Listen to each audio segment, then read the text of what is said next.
रामचंद्र महाराज की वीर शिरोमणि महाराणा प्रताप की वीर शिरोमणि महाराणा प्रताप की शहीद राम सिंह पठानिया जी अमर रहे शहीद राम सिंह पठानिया जी अमर रहे। जय देवा हर हर महादेव। तैयारी भगवाधारी इस मैच की करो तैयारी भगवाधारी। एक ही नारा एक ही नाम जय श्री राम जय श्री राम। एक ही नारा एक ही नाम जय श्री राम जय श्री राम। वीर बजरंगे हर हर महादेव।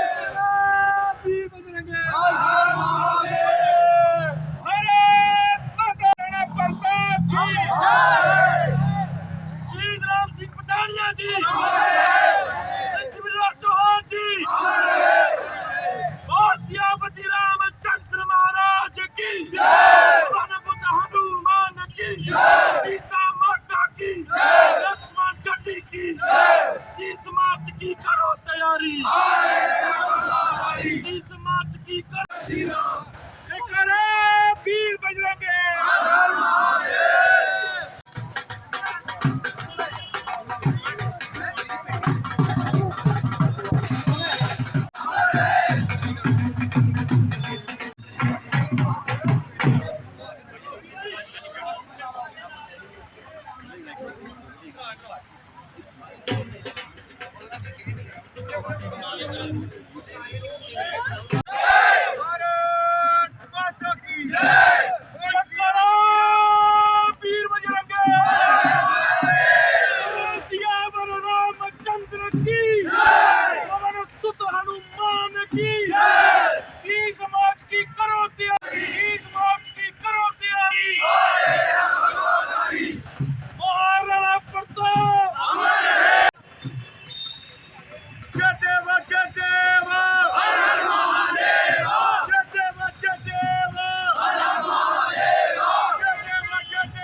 जय देवा जय श्री राम। जिद्दां कि अज सारिਆਂ ਨੂੰ पता है कि 19 मार्च महाराणा प्रताप जी की जयंती मनाई जा रही है बड़ी धूमधाम के नाल। ਇਹਦੇ ਵਿੱਚ ਅੱਜ ਦੇ ਸਾਡੇ ਜਿਹੜੇ चीफ गैसट है शेर सिंह राणा जी, ग्रेट खली दलीप सिंह राणा ते करनी सेना के दोनों अध्यक्ष। ये जड़ी महाराणा प्रताप की जयंती करवाई जा रही है ठाकुर कृपाल सिंह पठानिया की अध्यक्षता के विच करवाई जा रही है। और ਇਹਦੇ ਵਿੱਚ ही मैं साਰਿਆਂ ਨੂੰ बहुत बहुत मुबारक देना ਜਿਹੜੇ ਸਾਡੇ ਨਾਲ जिन्ने लगते पिंड शहर के निवासी ਸਾਰੇ ਇੱਥੇ ਆ ਕੇ ਵੱਧ ਚੜ੍ਹ ਕੇ ਹਿੱਸਾ ਲੈ ਰਹੇ ਨੇ। ਔਰ ਬਹੁਤ ਬਹੁਤ ਮੁਬਾਰਕਾਂ ਮੈਂ ਭਗਵਾਦਾਰੀ ਟੀਮ ਨੂੰ ਵੀ ਦੇਣਾ, ਜਿਹੜੇ ਉਹਨਾਂ ਨੇ ਸਾਡੇ ਵਿੱਚ ਆ ਕੇ ਸਾਡਾ ਮਾਨ ਸਨਮਾਨ ਵਧਾਇਆ। ਸੋ ਮੈਂ ਜ਼ਿਆਦਾ ਨਾ ਕਹਿੰਦਾ ਹੋਇਆ, ਚਲੋ ਅੱਜ ਤੇ ਆਪਾਂ 19 ਮਾਰਚ ਦੇ ਵਿੱਚ ਸਾਰਿਆਂ ਨੇ ਦੇਖ ਹੀ ਲਿਆ ਇੱਥੇ ਕਿੰਨਾ ਆਪਣਾ ਹਜੂਮ ਸਾਰਾ ਇਕੱਠਾ ਹੋਇਆ, ਕਿੰਨੀ ਸਾਡੀ ਸ਼ਕਤੀ ਇਕੱਠੀ ਹੋਈ ਹੈ। ਤੇ ਆਪਣਾ 30 ਮਾਰਚ ਨੂੰ ਭਗਵਾਦਾਰੀ ਸਾਰੇ ਪਿੰਡ ਦੇ, ਚਾਹੇ ਉਹ ਸਾਡੀ ਨਾਰੀ ਸ਼ਕਤੀ ਹੋਏ, ਚਾਹੇ ਉਹ ਸਾਡੇ ਆਪਣੇ ਵੱਡੇ ਭੈਣ ਭਰਾ, ਜੋ ਵੀ ਜਿੰਨਾ ਵੱਧ ਚੜ੍ਹ ਕੇ ਹਿੱਸਾ ਲੈਣ। ਤੇ ਮੈਂ ਬਹੁਤ ਬਹੁਤ ਮੁਬਾਰਕਾਂ ਦੇ ਨਾਲ ਮੈਂ ਸਾਰਿਆਂ ਨੂੰ ਜੈ ਦਿਆ। ਜੈ ਸ਼੍ਰੀ ਰਾਮ। ਜੈ ਕਰੋ ਵੀਰ ਬਜਰੰਗੇ। ਜੈ ਦੇਵਾ ਜੀ, ਜੈ ਸ਼੍ਰੀ ਰਾਮ। ਮਹਾਰਾਣਾ ਪ੍ਰਤਾਪ ਜਯੰਤੀ ਦੀਆਂ ਸਾਰੇ ਹਲਕਾ ਨਿਵਾਸੀਆਂ ਨੂੰ ਬਹੁਤ ਬਹੁਤ ਮੁਬਾਰਕਾਂ। ਅੱਜ ਪਠਾਨਕੋਟ ਦੇ ਵਿੱਚ ਮਹਾਰਾਣਾ ਪ੍ਰਤਾਪ ਜਯੰਤੀ ਮਨਾਈ ਜਾ ਰਹੀ ਆ ਬਹੁਤ ਧੂਮਧਾਮ ਨਾਲ। ਭਗਵਾਦਾਰੀ ਟੀਮ ਇੱਥੇ ਇਹਨਾਂ ਦੇ ਸਮਰਥਨ 'ਚ ਪਹੁੰਚੀ ਆ। ਸਾਡਾ ਆਪਣਾ ਕਾਰਜ ਆ, ਸਾਡਾ ਆਪਣਾ ਪ੍ਰੋਗਰਾਮ ਹੈ। ਸਾਡੇ ਹਿੰਦੂ ਧਰਮ, ਸਾਡੇ ਸਨਾਤਨ ਨੂੰ ਪ੍ਰਮੋਟ ਕਰਨ ਵਾਸਤੇ, ਸਾਡੇ ਸਨਾਤਨ ਦਾ ਕੋਈ ਵੀ ਐਸਾ ਕਾਰਜ ਹੋਏਗਾ, ਭਗਵਾਦਾਰੀ ਟੀਮ ਉੱਥੇ ਜ਼ਰੂਰ ਪਹੁੰਚੇਗੀ। ਮਹਾਰਾਣਾ ਪ੍ਰਤਾਪ ਜੀ ਸਾਡੇ ਆਰਾਧੇ ਆ। ਉਹਨਾਂ ਨੇ ਸਿਰਫ ਕਸ਼ਤਰੀਏ ਜਾਂ ਰਾਜਪੂਤ ਸਮਾਜ ਵਾਸਤੇ ਆਪਣਾ ਬਲੀਦਾਨ, ਆਪਣੀ ਜਾਨ ਨਹੀਂ ਦਿੱਤੀ ਸੀ, ਪੂਰੇ ਹਿੰਦੂ ਸਮਾਜ ਲਈ ਜਾਨ ਦਿੱਤੀ ਸੀ। ਇਸ ਲਈ ਸਾਡਾ ਇੱਕੋ ਟਾਰਗੇਟ ਹੈ, ਪੂਰਾ ਹਿੰਦੂ ਸਮਾਜ ਨੂੰ ਨਾਲ ਲੈ ਕੇ ਏਕਤਾ ਦਾ ਪ੍ਰਦਰਸ਼ਨ ਦਈਏ। ਔਰ 30 ਮਾਰਚ ਨੂੰ ਭਗਵਾਦਾਰੀ ਟੀਮ ਦਾ ਜਿਹੜਾ ਸਭ ਤੋਂ ਵੱਡਾ ਉਪਰਾਲਾ ਹੈ, 30 ਮਾਰਚ की करो तैयारी, आ रहे हैं भगवादारी। इस विच भी सारे हिंदुओं ने, सारे सनातनियों ने वध चढ़ के हिस्सा लेना है। इस शोभा यात्रा का हिस्सा लैके शोभा यात्रा बनानी है जी। जय श्री राम।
ललकार रहे, कटे शीशों का अंबार करूं जब तक हाथों में तलवार रहे, रण विजय का वर्ण करूं, एक लिंग जी की जय जयकार रहे, लहू में मेरी ज्वाला ताप करे, मन शत्रुओं का भयंकर काम करे, कण कण से आती ये आवाज रहे, मेरी माँ भूम हमेशा आजाद रहे।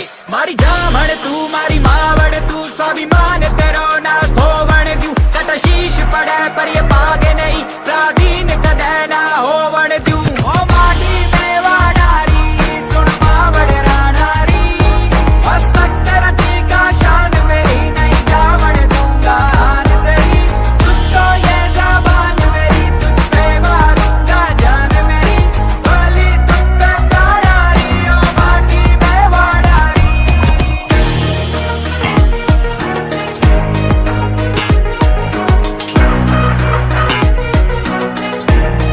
प्राधीन किसी की ना हो, कायम तेरा ये स्वाभिमान रहे, प्रण लिया लाज बचाने का, व्यर्थ ना मेरा कभी ये बलिदान रहे, फले फूले कोना कोना तेरा, हरे भरे तेरे खेत खलियान रहे, ओ माटी तू सबकी मात धरा, तेरा देश ये भारत महान रहे, जब तक सूरज प्रकाश रहे, रंग केसरिया आबाद रहे, ओ माँ मेरे जाने के बाद भी लोगों के दिलों में तेरा बेटा महाराणा प्रताप रहे।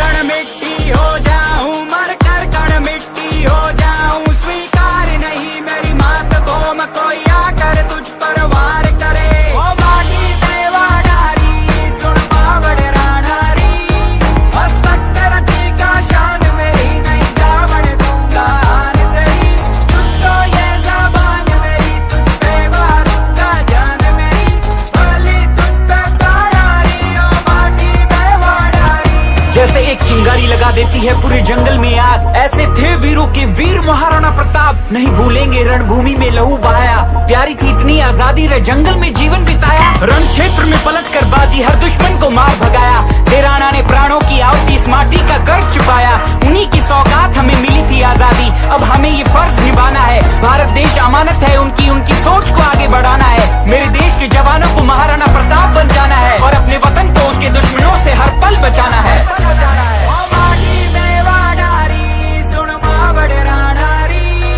हस्तक तेरा टीका शान मेरी, नहीं जावण दूंगा आन तेरी। ओ माटी में वाडारी सुन मावड़ रानारी, हस्तक तेरा टीका शान मेरी, नहीं जावण दूंगा आन तेरी, तुझको ये ज़बान मेरी, तुझ पे मारूंगा जान मेरी, बोली तुझ पे तारारी, ओ माटी में वाडारी। हाँ जी, ये गाना अपनी मातृभूमि के लिए सब कुछ बलिदान करने वाले उन वीरों के लिए, कैसे भूल जाए वो कुर्बानियां, रुला देती है ये कहानियां।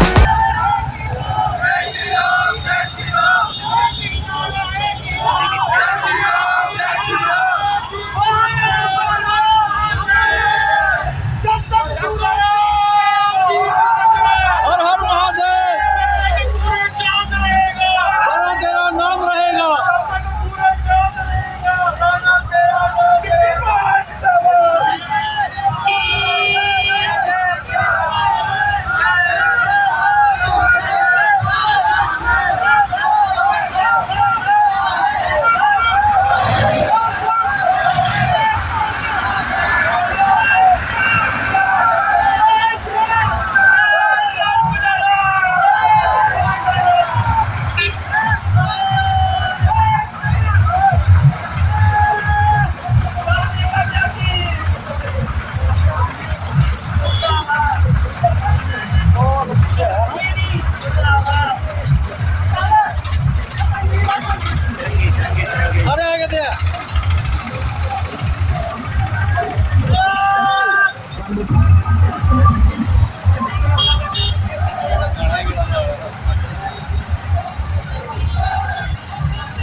एक कर देना देख ऊपर लगा देता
मेरी सारे भाइयों से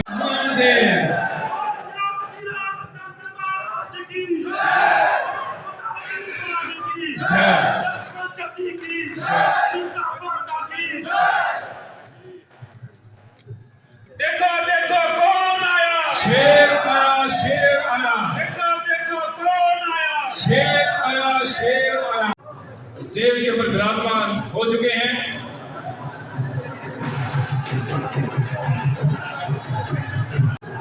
हमारे मुख्य मेहमान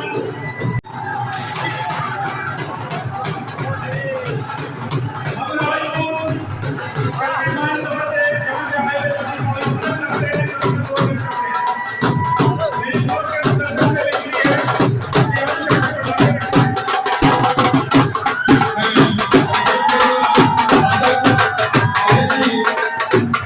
बढ़ाए रखें।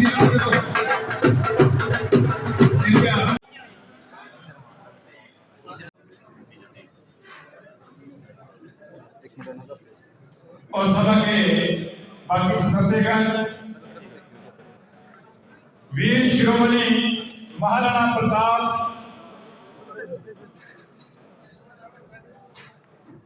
जी के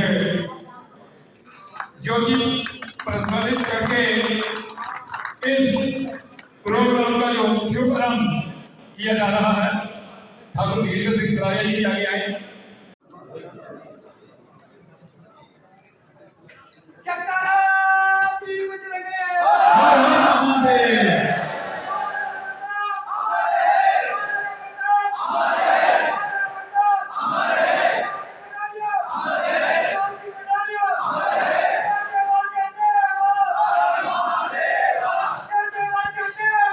हर हर महादेव,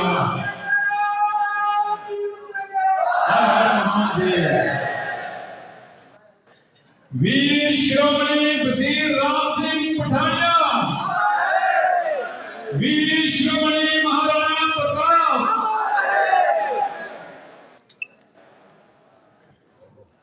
जय सिंह राणा जिंदाबाद, जय सिंह राणा जिंदाबाद। बहुत ही बढ़िया रदीप जी। इन्हीं शब्दों के साथ आज के इस प्रोग्राम की शुरुआत हमारे बीच में है। मैं उनसे निवेदन करता हूँ कि वह स्टेज पे आए हुए सभी का स्वागत करें।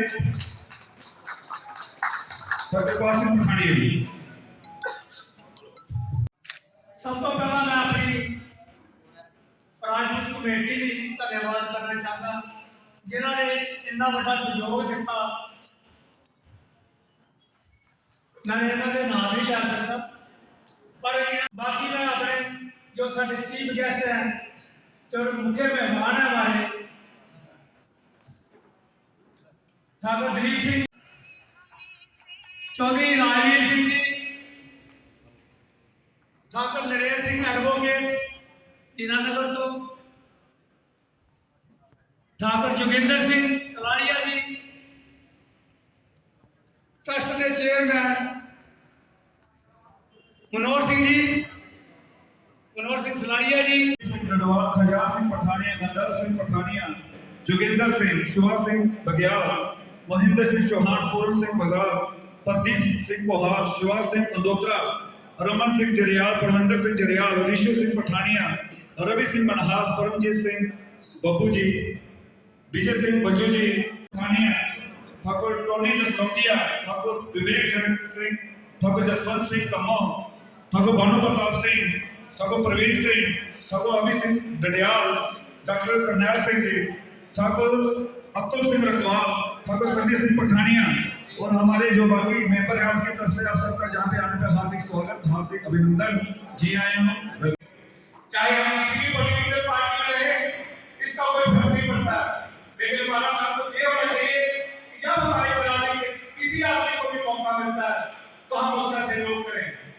जब ऐसा समय आया है, मैं इसको बात को यहाँ से कहना चाहता हूँ, मैं भी किसी पॉलिटिकल पार्टी से जुड़ा हुआ हूँ, लेकिन जब भी मेरे सामने कैंडिडेट मेरी बरादरी का है तो मैंने उनको तभी जाकर मदद करने की कोशिश की है। समय बहुत बुरा है, फिर भी मैं एक बात कहके अपनी बात को विराम दूंगा। खुद ही को कर बुलंद इतना कि हर तकलीफ से पहले खुदा बंदे से कुछ पूछे बता तेरी रजा क्या है। आज मुझे इस बात की है कि हम इतना स्ट्रॉन्ग अपना इरादा करें कि भगवान भी हमसे पूछने को आए कि क्या तुम्हारी रजा क्या है, क्या चाहते हो तुम। और लास्ट में मैं एक बात आपको कहूंगा कि अपनी शक्ति को कमजोर मत समझना। कहते हैं एक पत्थर को उछालो तबीयत से यारो, कौन कहता है आकाश में शेर नहीं हो सकता। एक पत्थर को उछालो तबीयत से यारो, एक बार कोशिश करके देखो, कामयाबी आपके पास होगी। इकट्ठी हो जाओ, अब सुनने का कोशिश करेंगे और भी कार्यक्रम होंगे, उसमें भी हम बढ़ हिस्सा लेंगे। मेरी सभी से बेनती है कि अपने मन के मिटाकर, अगर कोई मन मिटाकर उसको भी मिटाकर अपनी बराबरी के लिए, हिंदुत्व के लिए एक इकट्ठे होकर कार्य करें। जय महाराणा प्रताप, जय हिंद, जय देश। बहुत बहुत धन्यवाद। बहुत बढ़िया विचार रखे हैं ठाकुर नरेश जी ने। मैं रिक्वेस्ट करूंगा ठाकुर नगेश जी हमारे बीच में विराजमान हैं, कृपया वो भी स्टेज पर आए। ये भी बहुत बड़ी शख्सियत हैं, बड़ी खेत से हैं, हिमाचल से, और आजकल मुंबई में रहते हैं। ठाकुर नगेश जी स्टेज पर पहुंचे और अपना स्थान ग्रहण करें। हमारे भी माता शक्ति पहुंची है, हम उनका भी यहाँ पे आपके हार्दिक स्वागत करते हैं। प्लीज आप आगे आइए, जोरदार स्वागत कीजिए, तालियों से स्वागत कीजिए। सभी कोई आता है। कहते हैं बारिश ना हो तो एक फसल खराब होती है, कहते हैं बारिश ना हो तो एक फसल खराब होती है, अगर हम धर्म का प्रचार नहीं करेंगे तो नस्लें खराब हो जाती है। इसलिए अपने धर्म को बचाना है, अपने आप को बचाना है। ठाकुर नरेश सिंह जी ने कहा लोकतंत्र है लोगों से, और लोग नहीं होंगे आपको कोई नहीं पूछेगा। लोकतंत्र का मीनिंग हम सब जानते हैं। जहां जहां पे भी हमारी संख्या ज्यादा है, उन्होंने बताया कि जहां से लेकर रोपड़ तक हम 10 सीट जीत सकते हैं। पार्टी कोई भी हो, इट डजंट मैटर। पार्टी को बात उठाने वाला चाहिए, बात विधानसभा में रखने वाला चाहिए, बात लोकसभा में रखने वाला चाहिए। इसलिए हमें एकजुट होना है और यही शक्ति प्रदर्शन होता है। किसी कारण हमारी संख्या थोड़ी कम है, फिर भी कहते हैं टीवी माचिस की टीवी यही जला देती है, ज्यादा आपकी जरूरत नहीं पड़ती, ज्यादा माचिस की जरूरत नहीं पड़ती, जोश होना चाहिए, करंट होना चाहिए। रणदीप जी, पंख ही नहीं काफी आसमानों के लिए, पंख ही नहीं काफी आसमानों के लिए, हौसला भी चाहिए ऊंची उड़ानों के लिए। इसी के साथ मैं रिक्वेस्ट करूंगा ठाकुर भानु प्रताप जी वो माइक के पास आए और अपने विचार रखें। महाराणा प्रताप, जोर भी बोलो, राजपूत भरा बैठे हैं, हिंदू समाज बैठा है। महाराणा प्रताप अमर है, महाराणा प्रताप अमर है। ਅੱਜ ਅਸੀਂ ਸਾਰੇ ਮਹਾਰਾਣਾ ਪ੍ਰਤਾਪ ਜੀ ਦੀ ਜਯੰਤੀ ਮਨਾ ਰਹੇ ਹਾਂ ਤੇ ਜਿਸ ਵਿੱਚ ਸਾਡੇ ਵਿੱਚ ਲਿਵਿੰਗ ਲੈਜੈਂਡ ਉਹ ਇਨਸਾਨ ਜਿਨ੍ਹਾਂ ਨੇ ਸਾਡੇ ਰਾਜਪੂਤ ਸਮਾਜ ਲਈ, ਸਾਡੇ ਹਿੰਦੂ ਸਮਾਜ ਲਈ, ਸਾਡੇ ਦੇਸ਼ ਨੂੰ ਇੱਕ ਕਰਨ ਲਈ ਬਹੁਤ ਕੁਝ ਕੀਤਾ ਹੈ।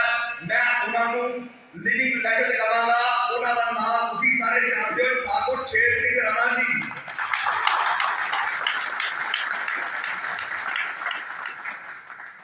बाकी मंच पे विराजमान वक्री वक्री सभा दे आए हुए मेरे बड़े भरा, मेरे बुजुर्ग, मैं किसी का नाम नहीं लवांगा, जे किसी का नाम रह गया तो मेरे को नाराज हो जाएगा, इस करके नाम किसी लगे ना। बाकी तुसी सारे जानते हो कि महाराणा प्रताप जी ने साडे देश की की कीता है। जे आज असी आजादी नाल घूम रहे हैं, जे आज असी जो चाहिए वो कर सकते हैं, अपनी आवाज खुले दिल नाल किसी भी मंच पे रख सकते हैं, तो ਉਹਦੇ ਪਿੱਛੇ ਉਹ ਸ਼ੂਰਵੀਰਾਂ ਦਾ ਹੱਥ ਹੈ ਜਿਨ੍ਹਾਂ ਦੇ ਵਿੱਚ ਮਹਾਰਾਣਾ ਪ੍ਰਤਾਪ, ਪ੍ਰਿਥਵੀਰਾਜ ਚੌਹਾਨ, शिवाजी मराठा, ਸਾਡੇ ਲਾਗੇ ਵਜ਼ੀਰ ਰਾਮ ਸਿੰਘ ਪਠਾਨੀਆ ਜੀ ਵੀ ਆ ਗਿਆ।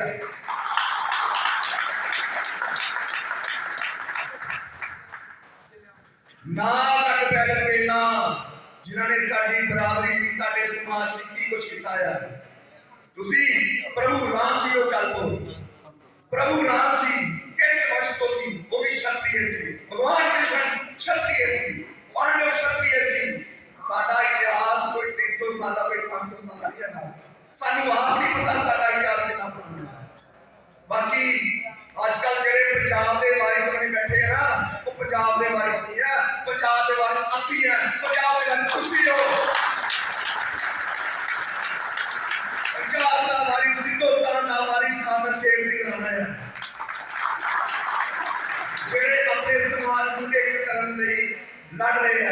ਅੱਜ ਉਹ ਸਾਡੇ ਵਿੱਚ ਆਏ ਆ, ਮੈਂ ਉਹਨਾਂ ਦਾ ਤਹਿ ਦਿਲੋਂ ਬਹੁਤ ਬਹੁਤ ਸਵਾਗਤ ਕਰਦਾ ਹਾਂ ਤੇ ਉਹ ਸਾਡੇ ਆਈਡਲ ਹੈ ਜਿਹੜੇ ਸਮਾਜ ਨੂੰ ਇੱਕ ਕਰਦੇ ਆ। ਬਾਕੀ ਟਾਈਮ ਘੱਟ ਹੈ, ਇੱਕੋ ਗੱਲ ਕਹਾਂਗਾ, ਨਾ ਤਨ ਨਾ ਦੌਲਤ ਤੇ ਨਾਜ਼ ਕਰਦਾ ਹਾਂ, ਨਾ ਤਨ ਨਾ ਦੌਲਤ ਤੇ ਨਾਜ਼ ਕਰਦਾ ਹਾਂ, ਨਾ ਸ਼ੋਹਰਤ ਤੇ ਨਾਜ਼ ਕਰਦਾ ਹਾਂ। ਰੱਬ ਨੇ ਮੈਨੂੰ ਰਾਜਪੂਤਾਂ ਦੇ ਘਰ ਜਨਮ ਦਿੱਤਾ, ਇਸ ਕਰਕੇ ਆਪਣੀ ਕਿਸਮਤ ਤੇ ਨਾਜ਼ ਕਰਦਾ ਹਾਂ।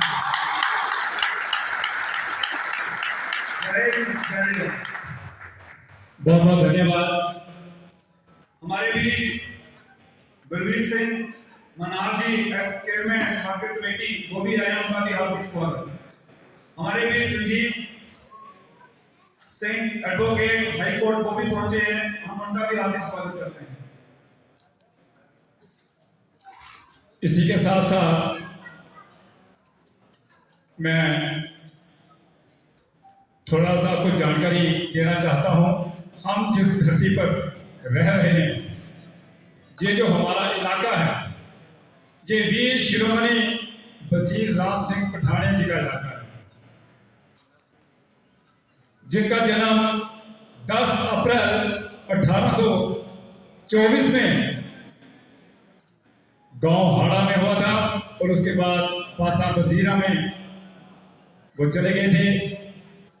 और मैं आपको ये भी बताना चाहता हूं कि हिंदुस्तान की, भारत की पहली आजादी की लड़ाई सबसे पहले वीर शिरोमणि वजीर राम सिंह पठानिया जी ने लड़ी। ये आप सबको जानकारी होनी चाहिए कि सबसे पहली लड़ाई वजीर राम सिंह पठानिया जी ने लड़ी थी। 10 अप्रैल 1824 को इनका जन्म हुआ था। और जैसा कि कुछ लोग जानते हैं कि शापरकंडी, लखनपुर, तारागढ़, बासा बजीरा, हाड़ा, इन जगहों पर इनके किले थे और इन्होंने जो जो लड़ाइयां लड़ी अपनी राजपूत बिरादरी के लिए, जे बहुत ही सराहनीय हैं, जिन्हें हम युगों युगों तक याद रखेंगे। मैं वजीर राम सिंह पठानिया जी के जो बहुत ही आदरणीय हमारे बीच बैठे हैं, वजीर राम सिंह पठानिया जी के ऊपर इतिहास लिख रहे हैं। हर जगह से उनके बारे में जो इतिहास लिखा गया है उसको इकट्ठा कर रहे हैं और वीर शिरोमणि वजीर राम सिंह पठानिया जी के ऊपर फिल्म बनाने जा रहे हैं। बहुत ही मान की बात है।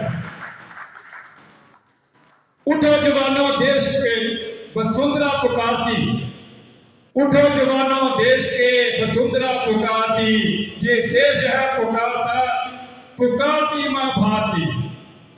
रगों में तेरी बह रहा है खून वीर शिरोमणि वजीर राम का, महाराणा प्रताप का, पृथ्वीराज चौहान का और राजपूती शान का। तू चल पड़ा तो चल पड़ेगी साथ तेरे भारती, उठेगा विश्व हाथ जोड़ करने तेरी आरती, ये देश है पुकारता, पुकारती मां भारती। इन्हीं शब्दों के साथ मैं मंच पर बुलाना चाहूंगा ठाकुर नगेश जी,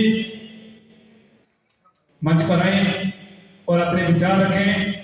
मैं एक बेनती करूंगा सबसे कि समय की कमी है, समय की कमी है, उस समय की कमी को ध्यान में रखते हुए ही अपने विचार रखें। और एक हाथ जोड़कर हमारी ये भी प्रार्थना है कि जितने भी हमारे मुख्य मेहमान जहां बैठे हैं कि इस मंच पर अगर बात होगी तो सिर्फ राजपूत बिरादरी की बात होगी, किसी राजनीतिक पार्टी की बात नहीं होगी। दूर दराज क्षेत्र से आए हुए हमारे जो भाई बहन, प्रेस के हमारे बंधु और इस राजपूत सभा के कमेटी मेंबर सभी का जहां प्रधान ने का हार्दिक अभिनंदन करता हूं। हमारा देश भारत है और आदर से हमें इसे भारत माता कहते हैं। पुण्य भूमि भारत माता के ऊपर स्वयं भगवान श्री राम, श्री कृष्ण, गुरु नानक देव, गुरु गोविंद सिंह, आचार्य चाणक्य, चंद्रगुप्त मौर्य, वीर शिरोमणि सम्राट पृथ्वीराज चौहान, वीर शिरोमणि महाराणा प्रताप तथा शिवाजी जैसे शूरवीर धरती मां के ऊपर शोभित। इसी तरह पुण्य भूमि भारत माता के ऊपर सप्तऋषि वाल्मीकि जी, व्यास जी, कालिदास जी, सूरदास जी, तुलसीदास जी तथा कबीर जी की वाणी आज इस धरती मां के ऊपर गूंज रही है। इसके बाद क्रांतिकारी युग आया, अंग्रेजों को जहां से भगाने का युग आया, तब बहुत से क्रांतिकारी हमारे इस इलाके के वजीर राम सिंह पठानिया जी, तांत्या टोपे जी, मंगल पांडे जी, दयानंद, विवेकानंद, रामदेव, बाल गंगाधर तिलक, सुभाष चंद्र बोस, चंद्रशेखर आजाद, लाला लाजपत राय, अशफाक उल्ला खान, राम प्रसाद बिस्मिल, उधम सिंह, रानी झांसी, भगत सिंह, राजगुरु, सुखदेव इत्यादि हमारे देश के श्रृंगार। इनकी कुर्बानियों के बाद हमारा देश आजाद हुआ। आज मैं ज़्यादा इतना कहता हुआ, जिनकी जयंती के अवसर पर मुझे यहाँ पर आने का मौका मिला है, मैं तो एक दर्शक के रूप में आया, श्रोतागण के रूप में आया था, मैं सुनने के लिए आया था, परंतु पठानी जी ने मुझे मंच पर बुला लिया। महाराणा प्रताप जी, इनकी जयंती पे अकबर भी महाराणा की वीरता से घबराया था, तभी हल्दी घाटी के युद्ध में स्वयं नहीं आए।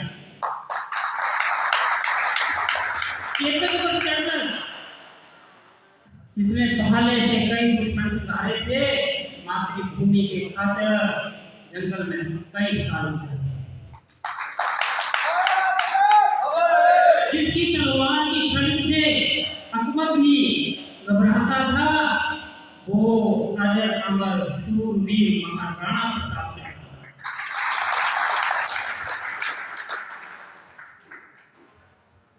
सूरज का तेज भी फीका पड़ता था जब खाता था माथा, ही कोई राणा युद्ध में बात अकबर भी तुमसे घबराता था। नाम शायद कम जानता। वजीर राम सिंह पठानिया ने जो स्वतंत्रता संग्राम की लड़ाई शुरू हुई थी 1857 में, उनसे 11 साल पहले ही युद्ध शुरू कर दिया था अंग्रेजों के लोग। 1846 से लेकर 1849 तक इन्होंने युद्ध किया था, और उसके बाद 7 साल के काला पानी बर्मा देश की जेल में रहे थे, और वहां पे जेल में बलिदान हुए थे।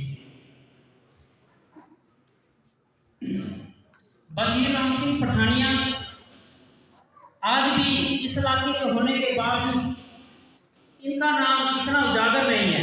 और मंगल पांडे जी ने आज जनरल नॉलेज के किताब में देखो तो मंगल पांडे माननीय पूजनीय भाई शेर सिंह राणा जी मुख्य अतिथि, उनके साथ बैठे हुए प्रधान अखिल भारतीय क्षत्रिय राजपूत सभा के प्रधान जो दिलबाग सिंह पठानिया जी, हमारे आदरणीय राजवीर सिंह जी, सिद्ध सिंह दिल्ली जी बड़े प्रधान, और हमारे साथ आए हुए पटना से, बिहार से और बनारस से राजकिशोर सिंह जी, मुन्ना सिंह जी, पीयू सिंह जी, और मेरा बेटा सुरयान सिंह जसोटिया जी, और पठानिया रंजीत सिंह क्लब के, और टोनी जसोटिया, मैं सबका बहुत सबका धन्यवाद करता हूँ, कोटि कोटि नमन करता हूँ। दोस्तों, जब मुझे मौका मिला तो जब थाईलैंड में गया तो 16-17 घंटे वहां पे आई थी। पावर लिफ्टिंग में मैंने वहां पे हिस्सा लिया, अलग अलग कैटेगरी में। जब मुझे मौका मिला बेंच प्रेस में, डेडलिफ्ट में और स्क्वाट में, तो और ਤੁਸੀਂ महसूस कर सकते हो कि साढ़े दिल ਦੇ ਸਟਰਟ ਹੈਗੀ ਹੈ ਕਮਿਊਨਿਟੀ ਲਈ अपने लोगों वास्ते कहते हैं कि मानस की जान सदैव को पहचान को सर्वोत्तम एक ही एक रहे इंसानियत को जिंदा रखिए, अपनी कम्युनिटी ने हमेशा बात करके गए हैं, कोई भी शिकवे गया वो अपनी बड़ा वक्त होता नहीं है, जिस समय के वास्ते संस्कार करके हो गया होना चाहिए, स्नेहा लेके होना चाहिए, और बड़ी यूथ प्रेरित करना चाहिए कि नशा को दूर रहिए, माँ बाप की सेवा करिए, अपने लोगों ने अपने पूरे सारे जरूरतमंद पैसा के अपनी किस तरह हम इबादत कर सकते हैं, मिलजुल के सीखी। बट दुख होता है कि ये चीज़ें जो देखने को मिलती हैं, तो सामने इसको शिक्षा लेने के लिए कि अपन क्यों ये काम दे रहे हैं, सारे अधूरे रहे हैं कि इसकी ना पूरी करते हैं। बहुत ही धन्यवाद करता है भाई साहब ने एक प्रोग्राम भी किया है, सारी सारे की कोशिश होती है कि सीख जाए और सामने देखकर कि कोई पॉजिटिव एक्शन है और कम्युनिटी ज़्यादा से ज़्यादा स्प्रेड करिए। बहुत बहुत धन्यवाद। जय हिंद, जय भारत। मुख्य मेहमान मैं रिक्वेस्ट करूंगा जी और उन्होंने नाल साडे मंच दे और ਜਿਹੜੇ मेरे सामने चेयर ते बैठे साडे क्षत्रिय समाज के वो हार दे हीरे अज इतने बैठे हैं। मैं सारे का बहुत बहुत धन्यवाद करना भी अज महाराणा प्रताप की जयंती के उत्ते जेडे सारे इतने आए हैं। और टाइम भी थोड़ी जी सानू जल्दी ये फंक्शन जरा खत्म करना पेगा, क्योंकि पूरे पंजाब के 144 धारा लगाई गई है। कानून की पालना भी असी करते हुए मैं आज सारे ने एक बधाई देना, पर एक सारे थोड़ी जी बेनती भी करना कि जो कोई इस तरह के प्रोग्राम होंगे हैं सानू थोड़ी देर सहनशीलता की बरतनी पैनी है, क्योंकि मैं देख रहा सी कि जिन्ने साडे समाज के लोग अंदर बैठे हैं इधर तो 2 गुना बाहर खड़े हैं। लेकिन ये चीज़ों का थोड़ा सानू ध्यान रखना पेगा कि अगर साडे कोई बाहरों मेहमान आए हैं तो उन्होंने का असीं वेलकम किस तरह करना। सो मैं अज साडे जिन्ने भी गुरदासपुर तो मुकेरिया तो JNK तो जिन्ने भी साडे मेहमान इत्थे आए हैं मैं उन्होंने इस धरती से हरियाणा में भी साडे मेहमान आए उन्होंने मैं जी आया कहना, क्योंकि क्षत्रिय समाज वो समाज है एक किसी भी पहचान का कोई मोहताज नहीं। जे किसी को कोई वहम है कोई बाहरों अंसर आते उन्होंने नहीं पता तो उन्होंने कश्मीर तो लैके कन्याकुमारी तक दिखा दो भी जेडे साडे शहादत के जेडे स्मारक गेट लगे हैं वो साबित करते हैं भी वाकई क्षत्रिय समाज की चीज़ है। और मैनू ये गर्व के नाल कहना पै रहा भी साडे 80-85% जेडे शहीद स्मारक है ना वो साडे क्षत्रिय समाज के हैं। साडे उन शूरवीर योद्धा ने कुर्बानियां दित्तियां समाज के लिए। जदों भी किसी क्षत्रिय समाज की तलवार कदे खड़ी हुई है तो हमेशा किसी की धी भैन की इज्जत बचाने के लिए खड़ी हुई है। किसी गरीब की सत्कार के लिए गरीब परिवारों के इज्जत बचाने के लिए हमेशा जो क्षत्रिय समाज अगे बढ़ के इन्होंने काम किया। और सानू भी चाहिए जो साडा आने वाला समाज साडा युवा वर्ग है भी सानू भी इस तरह के कोई काम करने चाहिए। साडे जेडे पूर्वज है उन्होंने तो सीख लेंदे हुए असीं इस तरह के काम करिए भी जेडे आने वाले समय के वाकई सानू याद करन भी असीं जेडे क्षत्रिय समाज की अपनी जी रीत है वो बरकरार रखी है। महकना और महकाना तो काम है खुशबू का, खुशबू नहीं मोहताज होती कदरदानों की, खुशबू नहीं मोहताज होती कदरदानों की। बहुत बहुत वेलकम ठाकुर शेर सिंह राणा जी। राणा साहब आप अपने विचार रखें उससे पहले मैं एक चीज प्रधान जी सबको बता दें।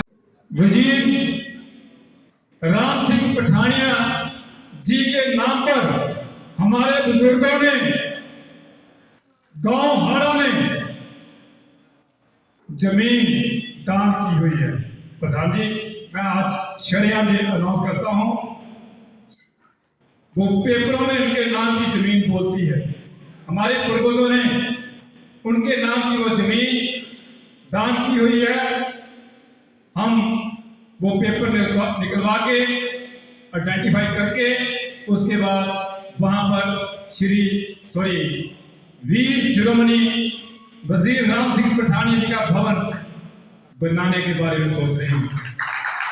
धन्यवाद।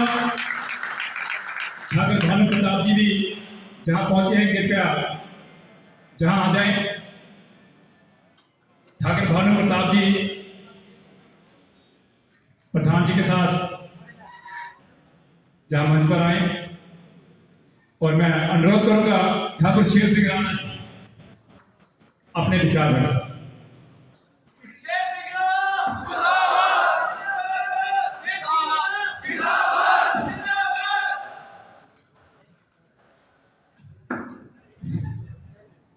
ठाकुर शेर सिंह राणा जोनी भाई ठाकुर शेर सिंह राणा ठाकुर शेर सिंह राणा ठाकुर शेर सिंह राणा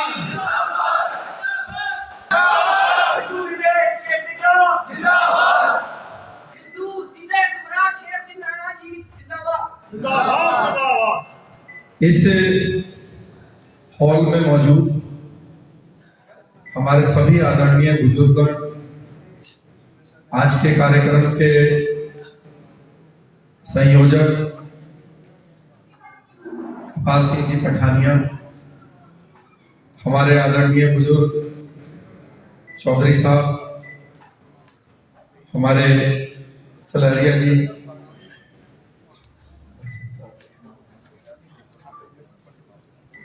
हमारे भट्टू भाई साहब, सुरेंद्र सिंह गिल्ली जी जम्मू से, नंबरदार जी, हमारे भानु प्रताप सिंह जी, बबलू सिंह जरसोटिया जी, और भी जितने सब सम्मानित लोग हैं, हमारे बाबूजी जो बहुत बुजुर्ग हैं, मुखेरिया से आए हैं, मैं सभी को बहुत प्रणाम करता हूँ, चरण स्पर्श करता हूँ। और जो हमारे सामने हमारे सब बुजुर्ग हैं, युवा साथी हैं, हमारी माताएं बहनें हैं, उन सबको भी अपनी ओर से, और सब जो मेरे साथ साथीगण आए हैं, जिनमें युधिष्ठिर सिंह जी करनाल से, भाई वीरेंद्र सिंह जी हरिद्वार से, उन सभी की ओर से आपको बहुत प्रणाम और धन्यवाद करता हूं कि आज आपने हमें इस महाराणा प्रताप जयंती के कार्यक्रम में बुलाया, इतना सम्मान दिया, इतना प्रेम दिया। मुझसे पहले अनेक वक्तागणों ने अपने विचार रखे आपके सामने, उनकी सभी की बातों को सुनने के बाद जो बात मुझे कुछ समझ में आई, उसको मैं बहुत संक्षिप्त रूप में रखना चाहता हूं, क्योंकि जैसे कि संचालक महोदय ने यह भी बताया कि भाई 144 धारा लगी हुई है पंजाब में आज से, तो बहुत बड़ी गैदरिंग करना जो है अभी ठीक नहीं है। तो इस कार्यक्रम को हम जल्दी समाप्त करेंगे। कुछ संक्षिप्त में मैं बात रखूंगा। उसके बाद सबसे पहले तो संचालक जी ने ये रिक्वेस्ट की थी कि एक संक्षिप्त परिचय मैं अपना दे दूं, क्योंकि कुछ लोग हो सकता है कि परिचय ना रखते हो ज्यादा अच्छे से। तो मेरा नाम शेर सिंह राणा है और मेरा जन्म रुड़की, जो अभी हरिद्वार जिले में आता है और उत्तराखंड का क्षेत्र है, वहां मेरा जन्म हुआ एक जमींदार परिवार में। शुरुआती पढ़ाई लिखाई मेरी वहीं से हुई, उसके बाद ग्रेजुएशन देहरादून से किया, और उसी दौरान मेरा एक मुकदमे में, केस में मेरा नाम आया, जिसके कारण मुझे दिल्ली की तिहाड़ जेल में रखा गया। तिहाड़ जेल में रहने के दौरान मुझे पता चला कि जो हमारे आखिरी भारतीय सम्राट पृथ्वीराज चौहान जी हैं, जिनका यहाँ पर आपने लगाया हुआ भी है फोटो, इनकी समाधि अफगानिस्तान में है और जूते चप्पल मार के इनका करीब 800 सालों से जो है इनका अपमान किया जाता है। जब ये बात पता चली तो बहुत दुख हुआ मन को, और एक मन में निश्चय किया कि अफगानिस्तान से इनकी मिट्टी को वापस लेके आना है। लेकिन उसमें सबसे बड़ी बाधा उस समय तिहाड़ जेल थी। मेरे साथ जो उस समय कुछ जो टेररिस्ट थे, आतंकवादी थे, वो भी मेरे साथ उस जेल में बंद थे। जब उनसे हमने इस बारे में बातचीत की तो वो मजाक बनाने लगे, कहने लगे कि जब राणा जी इतने 800 सालों से कोई नहीं ला पाया तो अब कैसे आएगी, और आप तो आलू खाने वाले लोग हो, ये ऐसा संभव नहीं है, और आप वहां जाने की बात करते हो, पहले आप तिहाड़ जेल से ही निकल के दिखा दीजिए। हमारे इतने बड़े बड़े संगठन है, हम यहाँ से नहीं निकल पाते, तो आप यहाँ से निकलिए, फिर वहां जाने की सोचिएगा। तो सन 2004 में मैं दिल्ली की तिहाड़ जेल से फरार हुआ।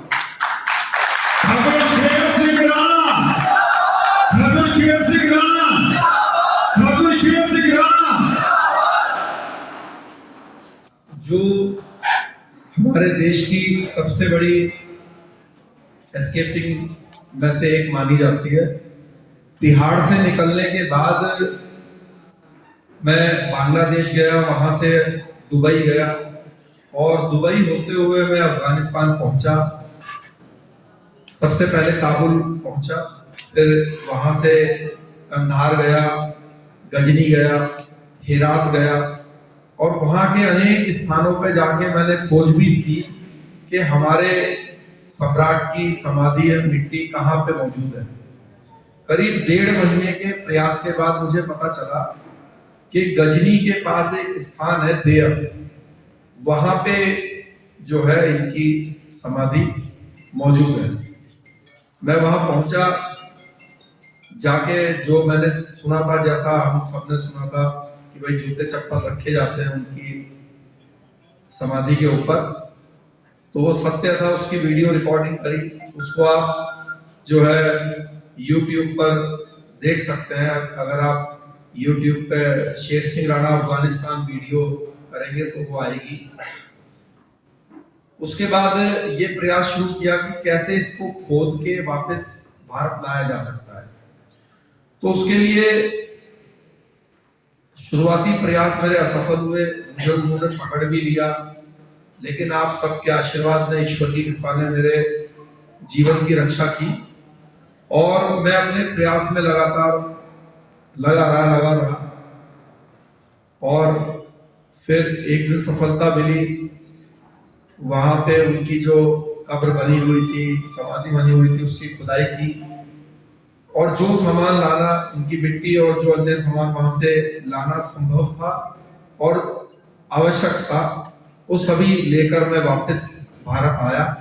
आने के बाद जो है उनकी मिट्टी का कुछ अंश जो है मैंने खुद गंगा जी में कलकत्ता में प्रवाहित किया और बचा हुआ हिस्सा जो है वो क्षत्रिय महासभा के सुपुर्द किया। तो उन्होंने स्मारक के रूप में एक चबूतरा बनाया, वो सब सामान उस चबूतरे में रखा, जिला मैनपुरी उत्तर प्रदेश में। जब ये कार्य संपन्न हो गया तो सन 2006 में मैंने सरेंडर किया, दोबारा से जेल में गया। करीब 13 साल तक मैं जेल में रहा।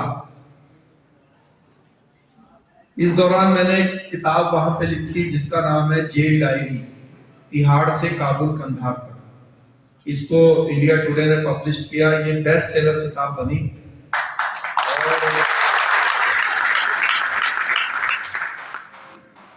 इस पर फिल्म की भी चर्चा है कि ये बनेगी इस पर फिल्म, तो हो सकता है कि आपको जल्दी वो भी देखने को मिले। तो ये ठाकुर शेर सिंह राणा, ठाकुर शेर सिंह राणा, वीर शिरोमणि महाराणा प्रताप, वीर शिरोमणि वजीर राम सिंह पठानिया। ये एक संक्षिप्त परिचय है तब तक का जब तक मैं जेल से सन 2016 में नहीं छूटा था। सन 2016 में मैं जेल से छूटा। वैसे तो जब हम आ रहे थे यहाँ पे इस कार्यक्रम में रोड शो के करते हुए महाराणा प्रताप जी की मूर्ति पर माल्यार्पण करने के बाद, तो कृपाल सिंह जी मुझसे कह रहे थे कि राणा जी ऐसा भाषण दीजिएगा जो जोश आ जाए और जोशीला भाषण दीजिएगा। मैंने उनको कुछ कहा नहीं, लेकिन क्या है कि मैं बहुत तेज बोलना या खूब मतलब जोश जगाने वाला भाषण मतलब दे नहीं पाता हूँ, मुझे आता नहीं है ज्यादा भाषण देना, लेकिन मैं मतलब चर्चा कर सकता हूँ। जो मेरे विचार है, आपको जोश आए या ना आए, लेकिन आपसे मेरा निवेदन है कि 10 मिनट की बात है मेरी, उसको आप ध्यान से सुन के विचार कीजिएगा और खासकर युवा लोग, क्योंकि जो हमारे समाज के युवा साथी हैं हमारे, उनमें जैसा कि अभी संयोजक ये अपने जो आयोजक महोदय वो भी बता रहे थे, और ये मैंने पूरे देश का मैं आपको बता दूं कि हमारे युवाओं में सब्र नहीं है। सब्र बहुत जरूरी चीज है। तो सब्र से अगर हम सुनेंगे नहीं, विचार नहीं करेंगे, तो गलत रास्ते पे जाते हैं, हमारे को सही दिशा भी नहीं है। तो क्योंकि के महाराणा प्रताप जी की जयंती है, तो उनके जीवन से संबंधित बातों पर ही हम बात करेंगे और उन्हीं से सीखने की कोशिश करेंगे, जिससे कि आज के समय में जो जरूरत है वो पूरी करें हम और अपने समाज को लाभ पहुंचाएं और उस लाभ का हिस्सा खुद भी बने। देखिए, सबसे पहली जो हमारे को एक समाज के 99.9% लोगों की जो सोच है कि भाई महाराणा प्रताप जी जो है, जैसे कि हम महाराणा प्रताप जी के पोस्टर पर अधिकतर लिखते भी हैं, मूर्तियों पर भी लिखते हैं, हिंदवा सूरज, मतलब कि हम महाराणा प्रताप जी को हिंदुओं का गौरव मानते हैं। लेकिन असली बात यह है, जो मुझे लगता है, महाराणा प्रताप जी स्वाभिमान के प्रतीक है।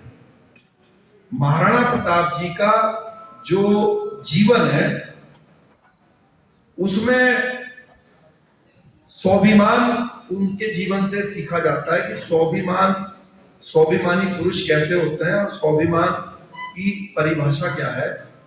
उनके जीवन से कभी, लेकिन हम सीखते हैं हिंदू मुसलमान कायदे में।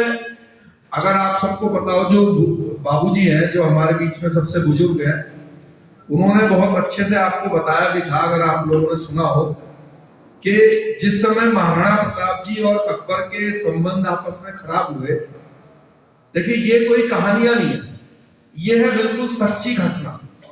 अब सच्ची घटना से ही तो हमें सीखने को मिलेगा। हम यहाँ पे कुछ भी बात करने लग जाएं कि 80 किलो का भाला था और ऐसे थे और वैसे थे, ये कोई सीखने की चीज नहीं है। सीखने की चीज क्या है कि महाराणा प्रताप जी का जीवन आप देखो 1 मिनट के अंदर। महाराणा प्रताप जी का अकबर से संबंध खराब हुआ, युद्ध की स्थिति आई। क्यों आई?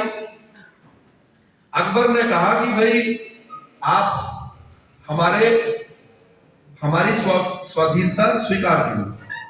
महाराणा प्रताप जी ने कहा कि भाई हम नहीं करेंगे। अकबर ने महाराणा प्रताप जी से ये तो कहा नहीं कि भाई तुम मुसलमान बन जाओ। मानसिंह को मुसलमान को नहीं बनाया महाराणा प्रताप अकबर ने। तो प्रॉब्लम ये नहीं थी कि भाई कोई हिंदू या मुसलमान की लड़ाई थी, लड़ाई थी स्वाभिमान।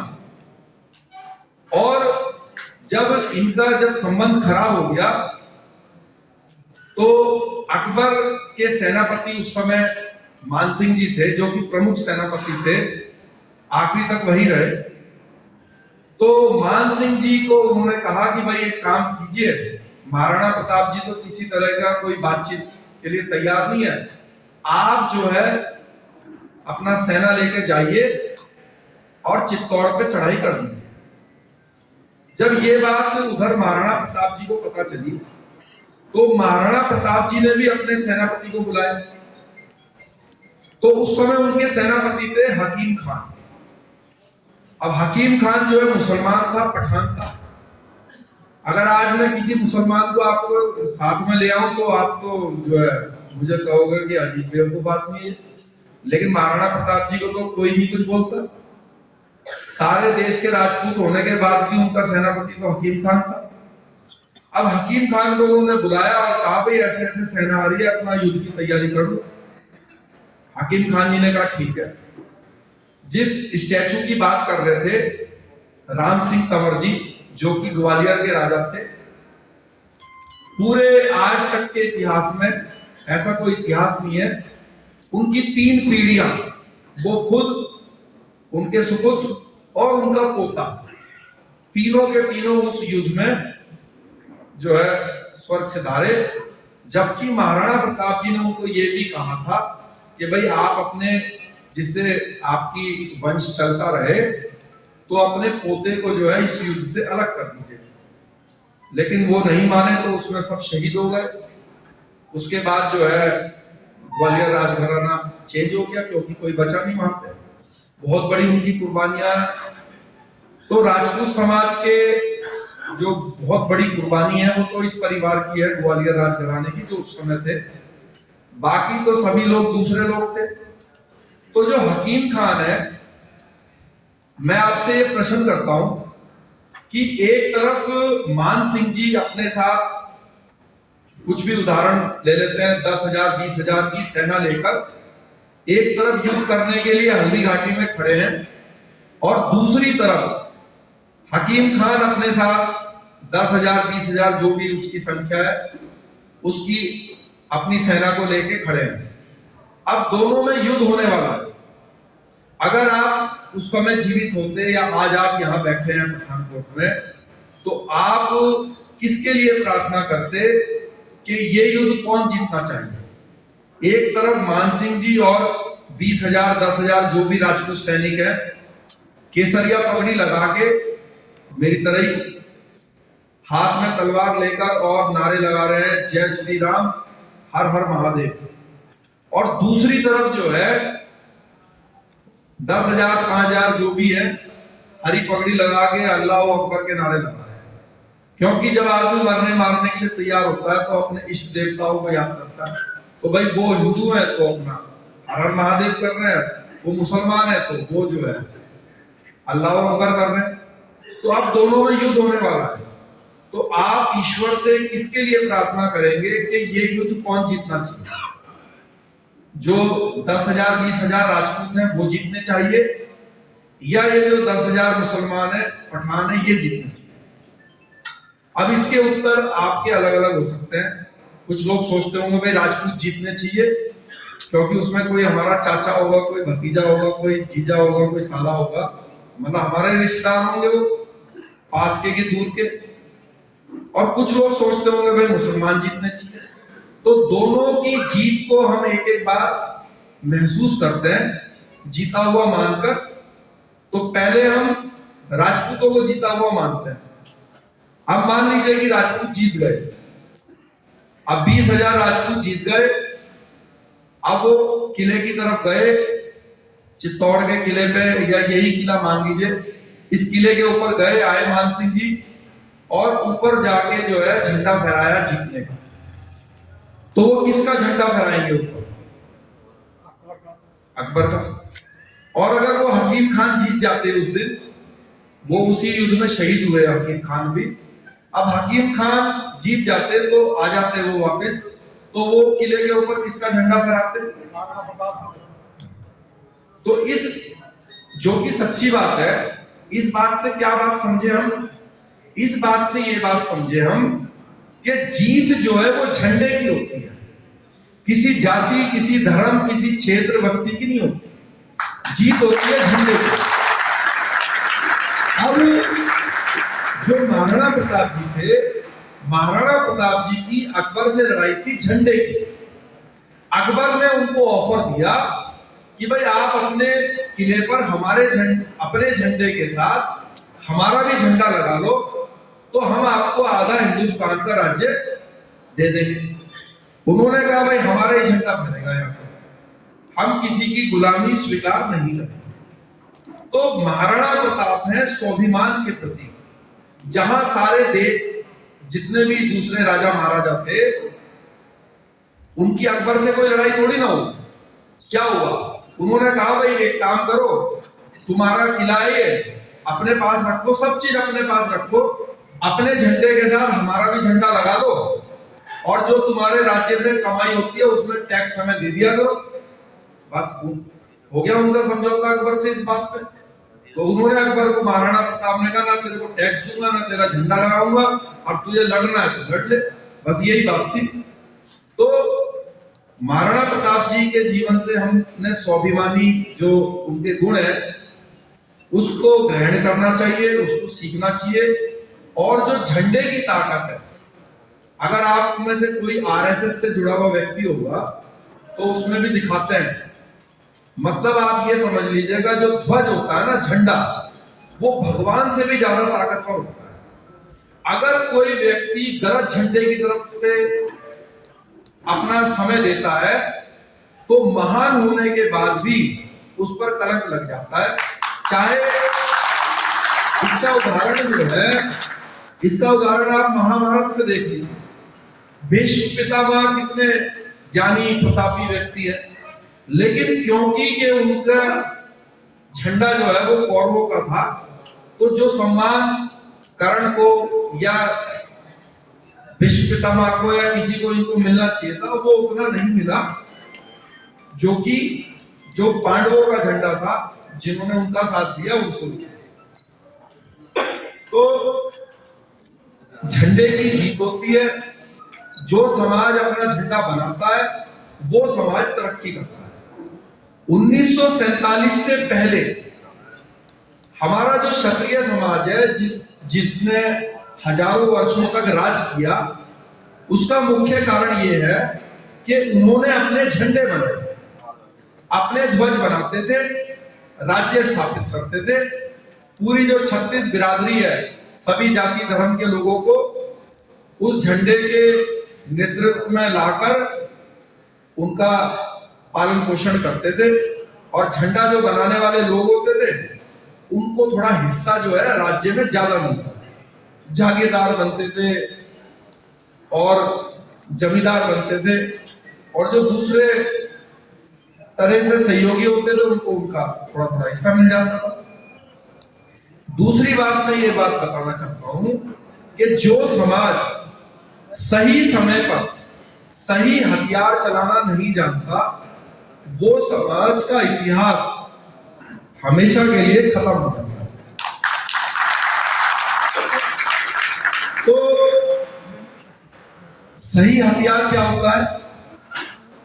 अब आप ये देखिए कि राजपूत समाज जो है हजारों वर्षों से राज करता हुआ, तो जो राणा सांगा थे, उनके समय पर बाबर आया। तो जब बाबर आया तो उससे पहले किसी ने यहां पर हमारे जो राजपूत समाज के जो योद्धा थे, उन्होंने तोप नहीं देखी।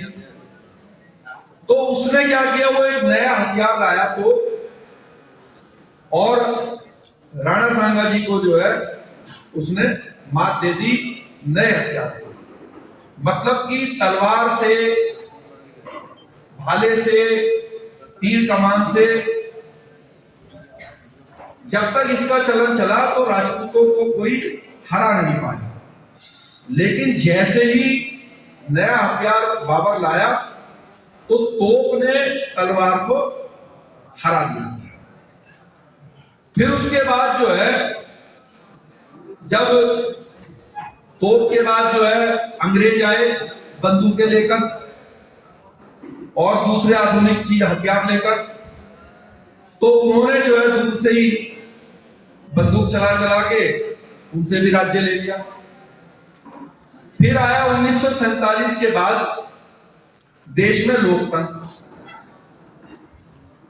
तो कहने का मतलब यह है कि तोप ने तलवार को बदला, सत्ता हासिल करी, और तोप से बंदूक ने सत्ता हासिल करी। और लोकतंत्र में तोप, बंदूक और तलवार, उन सबसे सत्ता हासिल करी वोटिंग मशीन। मोदी जी आज देश के राजा हैं, तो कोई तलवार कर चला के राजा नहीं है देश के। हम यहाँ राजपूत जितने भी हैं तलवार लेकर घूम रहे हैं। तलवार लेकर क्यों घूमते हैं? क्योंकि तलवार जो है वो सत्ता का सूचक है। लेकिन वो 1947 से पहले तक था। आज तो तलवार से आप गांव का प्रधान नहीं बन सकते, देश का राजा बनना तो बहुत दूर की बात। जो समाज, अगर आप अभी भी पुराने हथियार से सोचोगे कि इससे जो है सत्ता मिल जाएगी, तो आप गलत है। आज के समय में लोकतंत्र में सबसे बड़ा हथियार है वोटिंग मशीन। जिस समाज ने हथियार को चलाना सीख लिया, जैसे कि राजपूतों ने तलवार को जब चलाना सीखा तो सत्ता हासिल कर ली। जब तोप चलानी मुगलों ने सीख ली तो उन्होंने हासिल कर लिया, और जब अंग्रेजों ने बंदूक चलानी सीख ली तो उन्होंने कर ली। और जिस समाज ने आज वोटिंग मशीन चलानी सीख ली, तो उसने राज्य पे या देश पे जो है सत्ता काबिज कर दी। तो मेरा आपसे निवेदन ये है कि आप आज के जो आधुनिक हथियार है वोटिंग मशीन, उसको चलाना सीखिए। आप सोच रहे होंगे इसको तो कोई चलाना सीख ले, बटन ही तो दबाना है। लेकिन बटन कहां दबाना है, इसको दिमाग चाहिए। इसको सीखने की जरूरत है आपको अपने जाट भाइयों से। हरियाणा में जाट भाइयों ने चलाना सीखा तो कई बार सत्ता हासिल करी।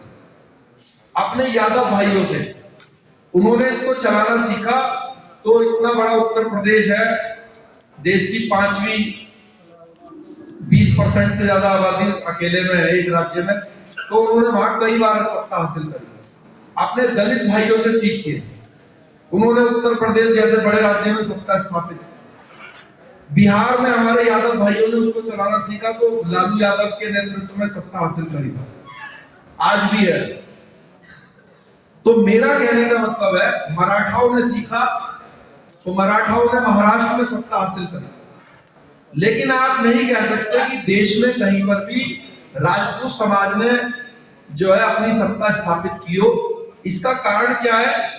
क्योंकि राजपूत समाज ने लोकतंत्र में एक तो अपना झंडा नहीं बनाया, और बिना झंडे के आपकी स्थिति कैसी है कि आप दूसरे झंडों में सेनापति तो बन सकते हो लेकिन राजा तो नहीं बन सकते।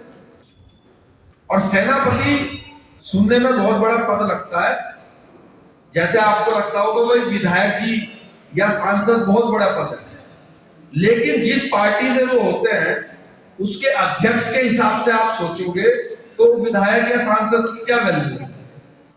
मान लीजिए आप चाहे आम आदमी के हो, बीजेपी के हो, कांग्रेस के हो, किसी भी पार्टी से, मतलब कि किसी भी झंडे से हो, आपको लगेगा भाई ये विधायक है।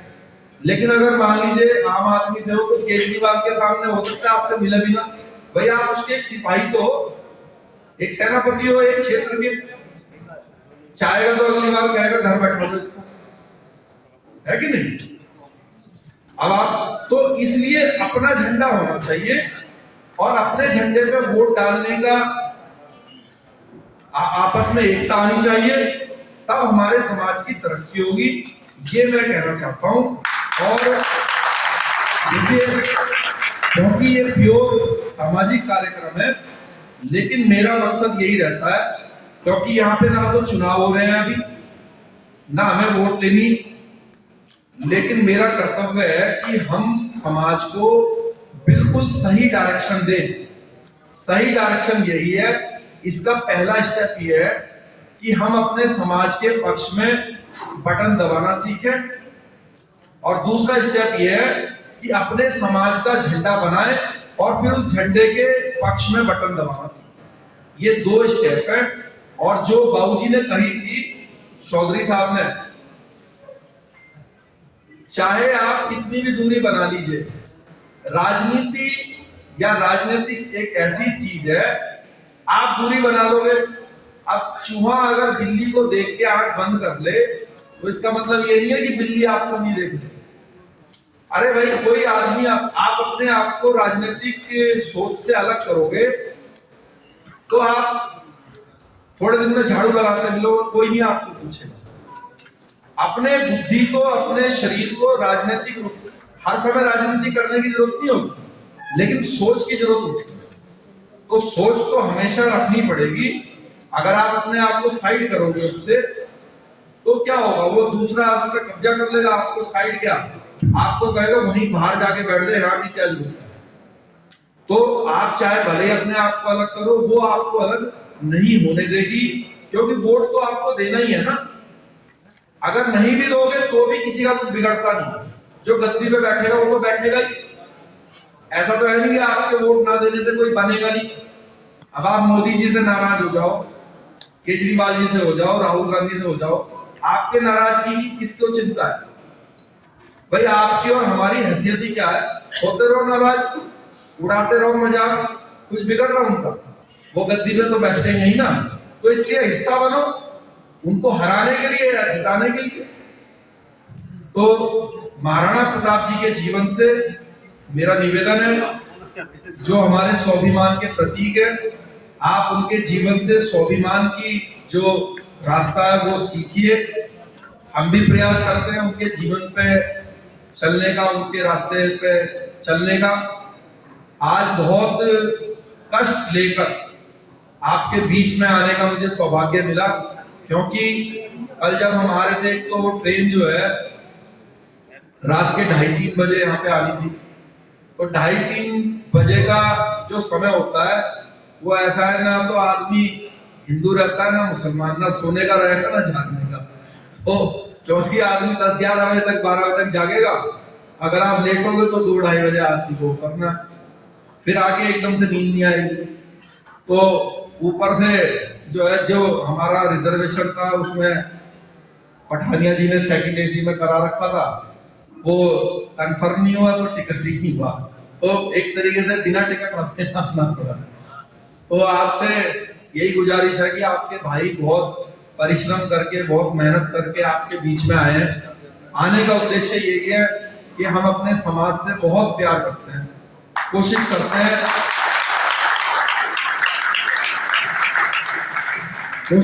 हैं कि भाई समाज को सही, जो हमारी समझ के रास्ता है वो बताएं।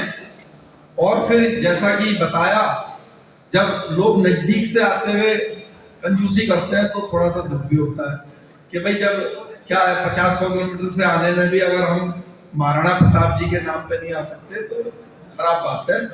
दूसरी एक पठानिया जी ने एक बहुत अच्छी बात भी बताई कि जो हमारे समाज के, क्षत्रिय समाज के जो दूसरे महापुरुष हैं उनको भी हमें याद करना चाहिए, क्योंकि उनको हमने साइड किया हुआ है, जिसके कारण जो हमारे दूसरे समाज के भाई हैं, अन्य जाति के भाई हैं हमारे, वो हमारे महान पूर्वजों को लपक रहे हैं। अभी ऐसे बहुत सारे हमारे महान पूर्वज हैं, मैं इनको बता भी रहा था। हम लोग, काफी लोग हो सकता है जानते भी ना हो, जैसे महान सम्राट हैं वीर विक्रमादित्य। अब जो वो इतने बड़े सम्राट थे, आप सोचिए जो कैलेंडर विक्रम संवत है वो उनके द्वारा बनाया हुआ कैलेंडर है, जिस पर कि पूरा हिंदू रिलीजन चलता है। किसी भी मंदिर में जाएंगे तो जितने भी आपके त्योहार हैं, दिवाली कब आएगी भाई? दिवाली 1 तारीख पर तो नहीं आती। अगर पिछली बार 22 नवंबर की थी तो इस बार 10 नवंबर की हो सकती है। क्यों? एक फिक्स डेट नहीं है ना, क्योंकि उसकी तारीख तय होती है विक्रम संवत से, जो कि हिंदुओं का कैलेंडर माना जाता है। उसको बनाया किसने? सम्राट वीर विक्रमादित्य ने, आपके पूर्वज ने। तो उनको अगर हम उनकी जयंती मनाएंगे और सभी को बुलाओ आप उसमें, तो आपके महान पूर्वजों का भी नाम होगा, आपका भी नाम होगा। भाई इस समाज में ऐसे ऐसे वीर महान लोग हुए जिसने जो भी आपके, जो हमारा सनातन धर्म है उसकी जो मेन चीजें हैं वो उन्होंने बनाई। और भी अनेक हैं, सम्राट मिहिर भोज है, और इसके अलावा सम्राट पृथ्वीराज चौहान है। तो इनको भी अगर हम बड़े स्तर पे जयंती नहीं मना सकते तो एक फोटो लगा के, फूलमाला चढ़ा के 10, 20, 50 लोग इकट्ठा होके अखबार में निकलवा दें, तो उससे थोड़ा थोड़ा सा मैसेज जाएगा। ऐसा मेरा आपसे निवेदन है कि इसको आप कर लिया कीजिए।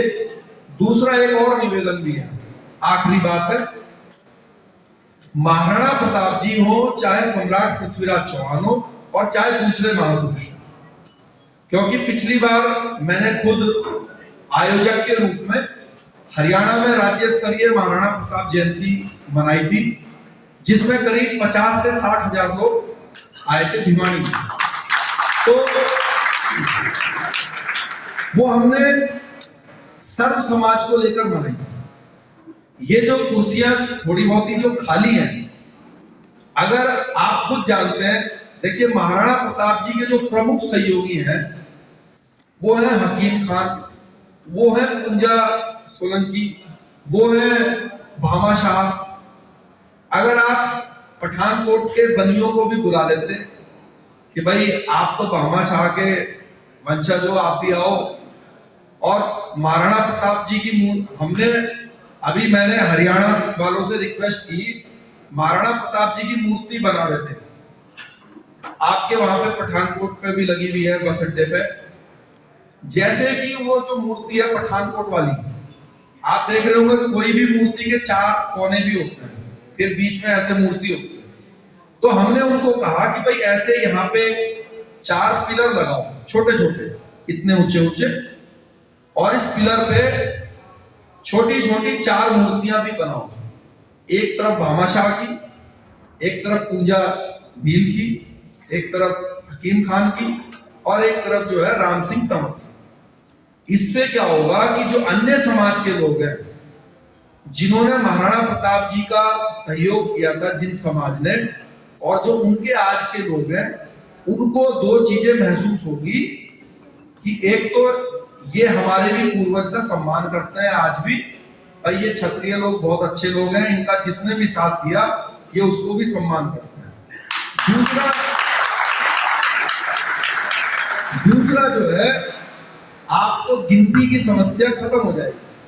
ये बात मैंने हरियाणा में एक जगह जब बताई, आप यकीन करेंगे, एक मूर्ति महाराणा प्रताप जी की बन रही थी करीब 12 लाख रुपए की। तो वहां पर जब मैंने ये बात कही तो एक वैश्य समाज का व्यक्ति बोला था, बैठा था, उसने कहा जी महाराणा प्रताप जी की मूर्ति के लिए भी आधे पैसे मैं दूंगा, और जो ये 4 आप बता रहे हो इसमें से भामाशाह की पूरी जो मूर्ति, छोटी मूर्ति बनेगी, उसका भी मैं दूंगा। तो इससे क्या फायदा हुआ?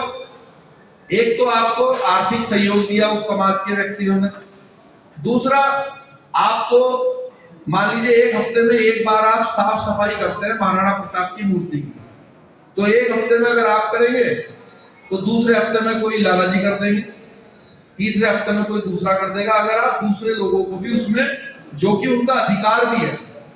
ऐसे ही सम्राट पृथ्वीराज चौहान जी की मूर्ति गुड़गांव में लगी, मैं ही उसमें चीफ गेस्ट था, मैंने लगाई उस मूर्ति को। तो जो आयोजक थे, मैंने उनको रिक्वेस्ट करी कि जी इनके साथ साथ जो इनके साथी हैं चंद्र बरदाई, उनकी मूर्ति भी लगाओ। क्या चंद्र बरदाई के बिना सम्राट पृथ्वीराज चौहान जी महान बन पाते? अगर पृथ्वीराज चौहान जी के जीवन से, ये जो इन्होंने अभी थोड़ी देर पहले बोला था दोहा, 4 बार 24 गज अष्ट अंगुल प्रमाण, ता ऊपर चौहान है मत चुके, ता ऊपर सुल्तान है मत चुके चौहान। अगर पृथ्वीराज चौहान जी के जीवन से ये 2 लाइनें हटा दो तो परिणाम क्या होगा कि पृथ्वीराज चौहान जी जेल में ही रह के मर जाते, ना शब्द वेदी बाण चलाते, ना आप उनको आज याद करते। तो जिस व्यक्ति ने वो माहौल बनाया, वो शब्द बोल के उनसे कार्य करवाया, तो उसकी भी तो मूर्ति लगनी चाहिए उनके साथ। इसका परिणाम ये हुआ कि पृथ्वीराज चौहान जी की उस मूर्ति के साथ जब हमने वो मूर्ति लगवाई, तो जो चंद्र बरदाई के समाज के लोग थे, भट्ट समाज बोलते हैं उसको, जो कि गुजरात में, राजस्थान में भारी संख्या में पाया जाता है, तो उन्होंने बहुत खुश हुए इस बात से, और उस कार्यक्रम में भी आए उसके जो मुख्य लोग थे। तो मेरा आपसे निवेदन है कि इस लोकतंत्र में सम्मान के साथ दूसरों को कैसे अपने साथ आप जोड़ सकते हो, ला सकते हो, ये भी आप इस पर समय समय पे विचार करते रहो। बहुत धन्यवाद आप सबका। जय हिंद।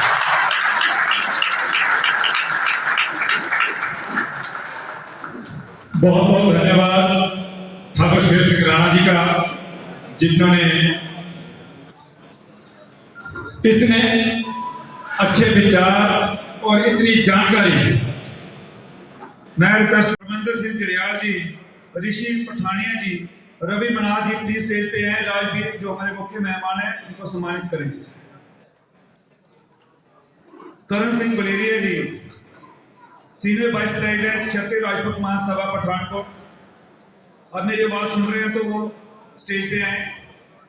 उनके साथ प्रदीप सिंह पोहार जी, शिवाज सिंह मंदोत्रा जी, रमन सिंह जरियाल जी, परमिंदर सिंह जरियाल जी। थोड़ा ध्यान रखें, थोड़ा ध्यान रखें, अभी प्रोग्राम समाप्त नहीं हुआ। के लिए करनाल सिंह जी।